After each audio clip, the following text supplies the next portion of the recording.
നമ്മൾ ഇപ്പോൾ കാണുന്നത് തവനൂർ ബ്രഹ്മക്ഷേത്രമാണ്. ഈ ക്ഷേത്രത്തെക്കുറിച്ചുള്ള ഐതിഹ്യങ്ങളും പ്രത്യേകതകളും പൂജകളെക്കുറിച്ചുള്ളതുമായ അനേകം വീഡിയോകൾ നിങ്ങൾ കണ്ടിട്ടുണ്ടാകും. പക്ഷേ ക്ഷേത്ര തേജസ്സിനെക്കുറിച്ചും ദേവചൈതന്യത്തെക്കുറിച്ചും ശാസ്ത്രീയമായി അപഗ്രഥിക്കുന്ന വീഡിയോകൾ കണ്ടിട്ടുണ്ടോ? ഇല്ല അല്ലേ? എങ്കിൽ ഈ വീഡിയോ കാണൂ. ഇന്ന് ഈ വീഡിയോയിൽ തവനൂർ ബ്രഹ്മദേവന്റെ ചൈതന്യത്തെക്കുറിച്ച് ശാസ്ത്രീയമായ കാര്യങ്ങളാണ് പറയുന്നത്. ഞാൻ എന്നെ ഒന്ന് പരിചയപ്പെടുത്താം. ഞാൻ രാജേഷ് നവനീതം, ട്രാൻസ്പേഴ്സണൽ ശാസ്ത്രജ്ഞനാണ്. ഞങ്ങൾ പ്രകൃതിയിലുള്ള ഫോഴ്സുകളെ കുറിച്ച് ശാസ്ത്രീയമായി അപഗ്രഥിക്കുന്ന വിഭാഗമാണ്. അതിൽ ക്ഷേത്രങ്ങളും ഉൾപ്പെടുന്നുണ്ട്. ക്ഷേത്ര ചൈതന്യത്തെക്കുറിച്ച് ഒരു കാര്യം സൂചിപ്പിക്കട്ടെ. പലപ്പോഴും നമ്മൾ തെറ്റിദ്ധരിക്കുന്നത് ക്ഷേത്ര ചൈതന്യം നിറഞ്ഞു നിൽക്കുകയാണ് എന്നാണ്. അല്ലേ അല്ല. ക്ഷേത്ര ചൈതന്യം പുഴ പോലെ ഒഴുകുകയാണ്. പക്ഷേ ഈ ഒഴുക്ക് എല്ലാ ക്ഷേത്രങ്ങളിലും ഒരുപോലെയാണോ? അല്ല. ഒഴുക്ക് മൂർത്തിക്കനുസരിച്ച് വ്യത്യസ്ത രീതിയിലും കോണിലുമാണ്.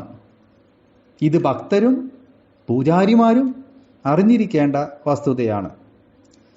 പല ക്ഷേത്രങ്ങളിലും ദേവചൈതന്യം ഒഴുകുന്നത് ഒന്നുകിൽ ഇടതുഭാഗത്തേക്കാണ്, അല്ലെങ്കിൽ വലതുഭാഗത്തേക്ക്, അതുമല്ലെങ്കിൽ മധ്യഭാഗത്തു നിന്ന് ചെറിയ ചെരിവോടെ, അതും വ്യത്യസ്ത കോണിലും കനത്തിലുമാണ്. ഇതിൽ തന്നെ അക്ഷശക്തി സ്ഥാനം എന്ന ഒരു വലിയ നേട്ടം തരുന്ന ഭാഗവും ഉണ്ട്.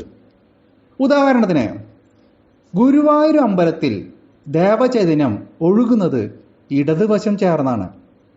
എന്നാൽ ആലത്തിയൂർ ഹനുമാൻ ക്ഷേത്രത്തിലോ ചൈതന്യം ഒഴുകുന്നത് വലതുവശം ചേർന്നാണ്.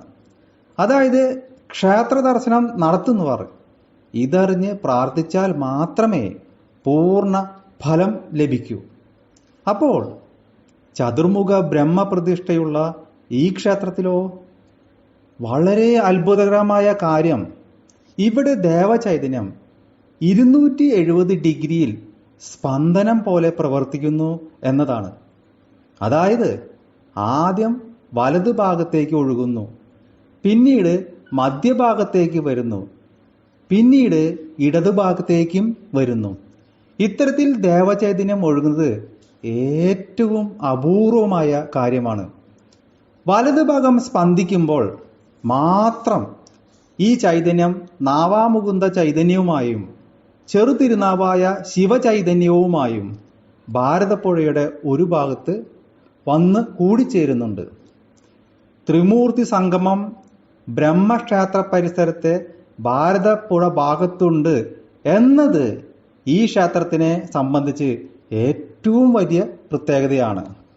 ഈ സ്ഥാനം ദർശനത്തിന് വരുന്നവർക്കും ബലികർമ്മങ്ങൾ ചെയ്യുന്നവർക്കും വളരെ അഭികാമ്യമാണ്. ക്ഷേത്രത്തിന്റെ അക്ഷശക്തി സ്ഥാനം മനസ്സിലാക്കി പ്രാർത്ഥിച്ചാൽ പൂർണ്ണ ഗുണവും ലഭിക്കും.